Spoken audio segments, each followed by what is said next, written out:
this video lecture, I will tell you that how the physical property, that is the vapor pressure of a liquid solution, can vary or can fluctuate when a solid solute added in it. So let's begin today's topic, that is the solution जो कि हमारा class 12th chemistry का chapter है, and that is the physical chemistry. And solution जो है that is basically of three types: liquid solution and solid solution and gaseous solution.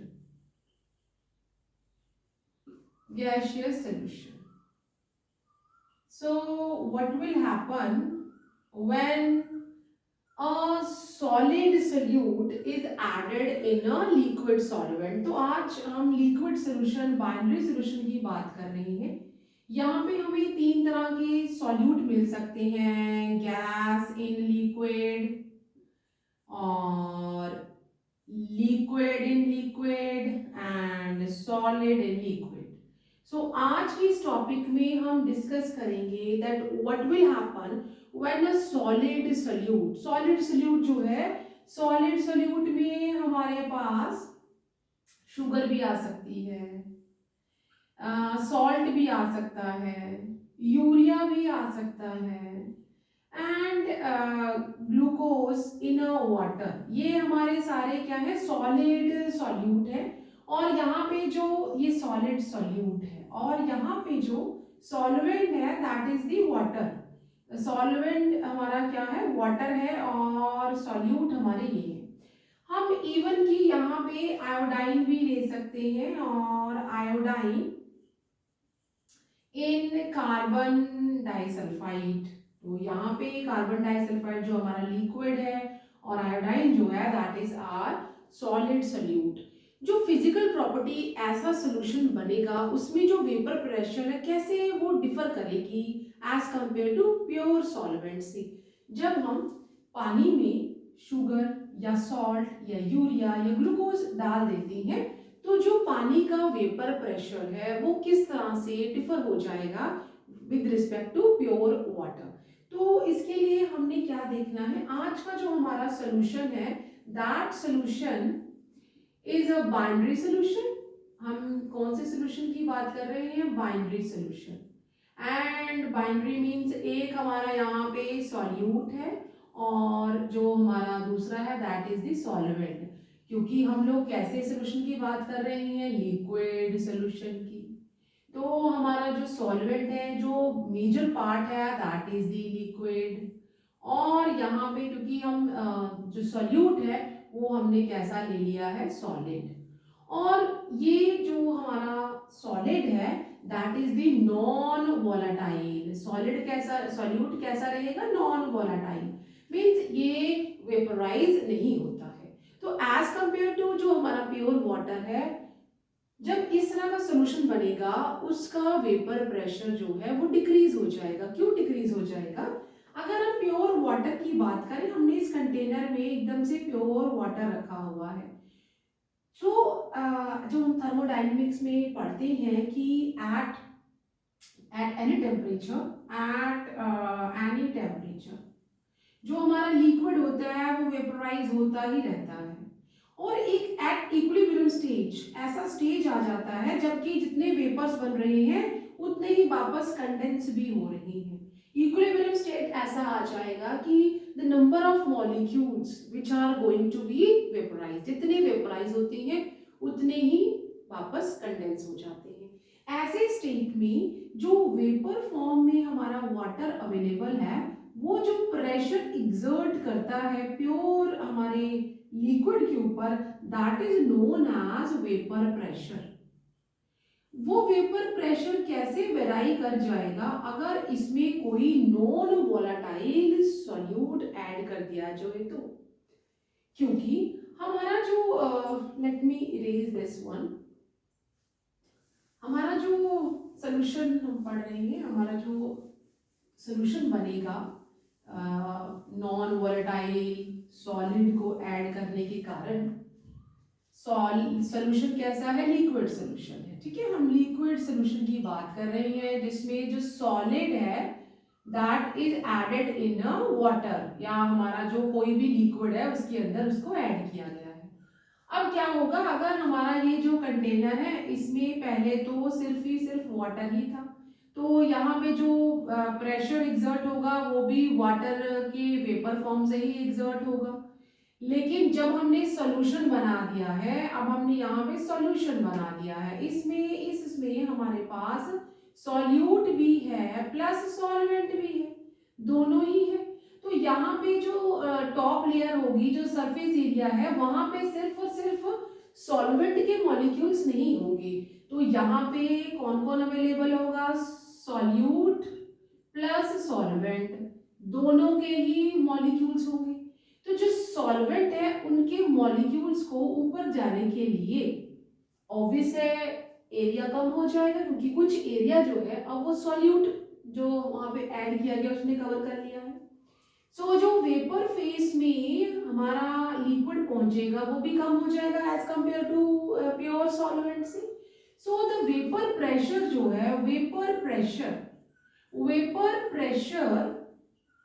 decreases by adding non volatile, जो उड़ता नहीं है, vaporise नहीं होता है, non volatile solute in it. तो क्यों डिक्रीज हो जाएगा, क्योंकि हमारा जो प्योर, ये हमारा अगर प्योर सॉल्वेंट है तो उसके तो अकेले अपने ही मॉलिक्यूल्स हैं, सरफेस एरिया पे भी उसके अपने ही मॉलिक्यूल्स होंगे एंड दे विल क्या करेंगे, वेपोराइज हो जाएंगे। क्योंकि हम थर्मोडायनेमिक्स में पढ़ते हैं at any temperature the liquid is always vaporise. एक इक्विलिब्रियम स्टेज आती है व्हेन हमारे जो मॉलिक्यूल्स वेपर फेस में है they are condensing same time, तो ऐसा एक जो प्रेशर उस वक्त वेपर फॉर्म्स में मॉलिक्यूल द्वारा एक्सर्ट किया जाता है उसे हम वेपर प्रेशर कहेंगे। लेकिन अगर हम सोल्यूशन की बात करें, ये सोल्यूशन में तो अब यहाँ पे सरफेस एरिया भी कम हो जाएगा, क्योंकि कुछ जो पार्ट है वो सॉल्यूट कवर कर लेगा, और प्रेशर अगर जो मॉलिक्यूल्स हैं वो कम वेपोराइज हो रहे हैं, और हमारा सॉल्यूट तो वेपोराइज ही नहीं होने वाला, नॉन वॉलेटाइल है, तो प्रेशर भी धीरे धीरे कम हो जाएगा। सो अगर हमारा ये सॉल्यूशन जो है, ये सॉल्यूशन अगर रॉल्ट लॉ को फॉलो करता है, if it follow the Raoult's law क्या कहता है, द पार्शियल प्रेशर ऑफ, अगर मैं सॉल्वेंट की बात कर लूं, क्योंकि सॉल्वेंट ही वेपोराइज हो रहा है, सॉल्यूट तो हो नहीं रहा, तो पार्शियल प्रेशर वो प्रेशर है when it is available in a combination form. तो जो पार्शियल प्रेशर सॉल्वेंट का होगा, it is directly proportional to its mole fraction, तो हमने उसके मोल फ्रैक्शन के बराबर है, ये हमारा रॉल्ट लॉ कहता है। यहाँ पे हम जो सॉल्वेंट है उसका पार्शियल प्रेशर जो है हम इक्वल साइन से इसको रिप्लेस करेंगे and we will remove this proportionality with the pure vapour pressure of the solvent, और साथ में हमने मल्टीप्लाई कर देना with the mole fraction of the solvent.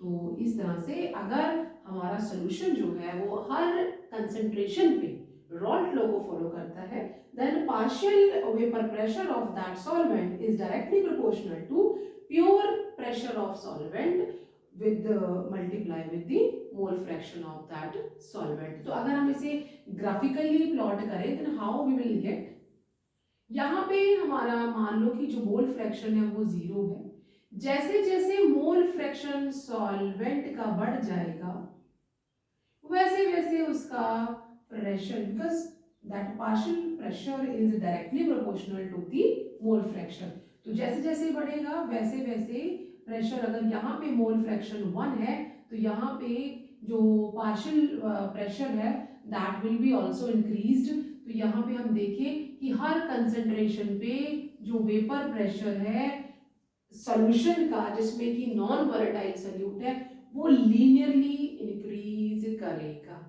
So whenever, एक हमने यहाँ पे बस बात ध्यान रखनी है कि जब भी हमारा नॉन वोलेटाइल सॉल्यूट किसी भी सॉल्वेंट में ऐड होता है तो उसका वेपर प्रेशर जो है वो क्या है, डिक्रीज हो जाएगा। और अगर वो सोल्यूशन रॉड फ्लो को फॉलो करता है तो जो हमारा यहाँ पे हमने वेपर प्रेशर लिख लिया, that is the vapour pressure. तो जैसे जैसे हमारा सॉल्वेंट के मोल्स बढ़ेंगे वैसे वैसे उसका प्रेशर बढ़ जाएगा। तो यहाँ पे जैसे उसका मोल फ्रैक्शन 1 हो गया, ये हम लोग लिख सकते हैं प्योर और प्योर प्रेशर। यहाँ पे ये प्योर प्रेशर है या प्योर सॉल्वेंट अवेलेबल है, तो हम यहाँ पे कह सकते हैं दैट इज दी यहाँ पे pressure of the pure solvent. तो लीनियरली वो एक लीनियर डायग्राम हमारा ग्राफिकली प्लॉट हो जाएगा।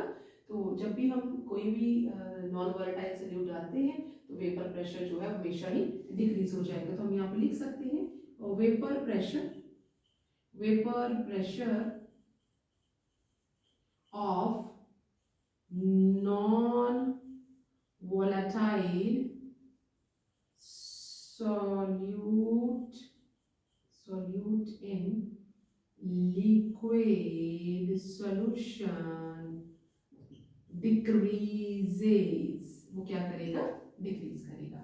तो I hope you can get the idea and मिलते हैं नेक्स्ट वीडियो में with ideal solutions and with the correlative properties. Till then you take care and bye bye.